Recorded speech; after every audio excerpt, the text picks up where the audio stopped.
Federal marijuana restrictions could see changes soon, and the possibility is raising questions about what will happen to Colorado's cannabis industry. Thanks for joining us tonight on Denver 7 News at 5. I'm Natalie Chuck. And I'm Veronica Acosta. President Donald Trump just announced he's considering an executive order instructing federal agencies to pursue classifying marijuana as a less dangerous substance. Now, while Colorado has legalized both recreational and medicinal marijuana, the federal government, it currently classifies it as a Schedule I drug. Now, the Drug Enforcement Administration defines that as a substance with no medical use and a high potential for abuse. So Schedule I drugs are considered the most dangerous. They include heroin, LSD, and ecstasy. Changing the classification would make it easier for people around the country to access marijuana.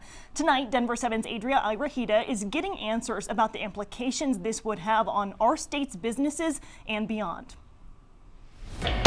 Here at the Sphere X production facility in Aurora, we have a really modern, state-of-the-art facility here. Cannabis production calibrated perfectly. A lot of automation, a lot of science behind everything we do. Cartridges filled with cannabis oil and distributed to over 400 dispensaries across the state. We now have the capacity to produce about 500,000 vapor cartridges a month. Chief Revenue Officer Ryan Hunter says he's excited about the possibilities if President Trump moves ahead with an executive order to reclassify marijuana.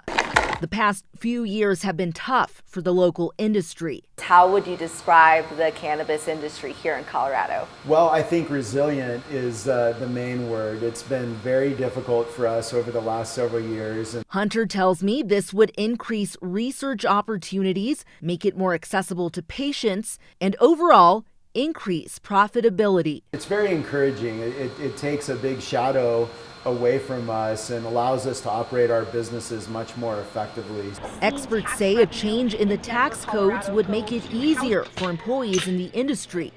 They actually could look at maybe 40% more revenue on next year's taxes than they've seen over the last 10 years. I really think, Colorado's in a pretty tough place financially, but this would allow these businesses to really thrive again. But some Colorado advocates say this executive order is jumping the gun. It just seems dangerously premature, and it would also send a signal of normalization, showing that this is acceptable for medical use, and just really advance the normalization of the use, which we feel is very dangerous for kids. As Colorado's cannabis industry looks ahead to what's to come. So that resilience has proved to be what has led us to this day, and we're so excited to see what comes next.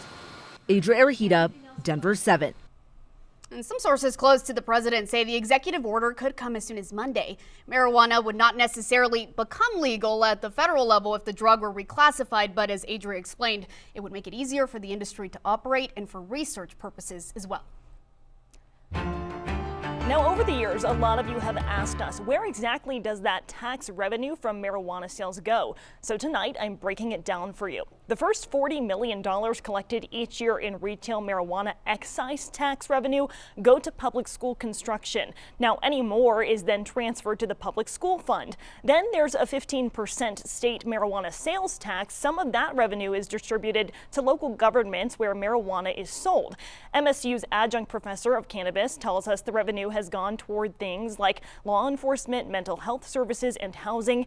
And according to the state's Department of Revenue, Colorado has already collected more than $3.3 million in marijuana sales tax revenue this year. That's a number the professor says could increase next year if marijuana is rescheduled.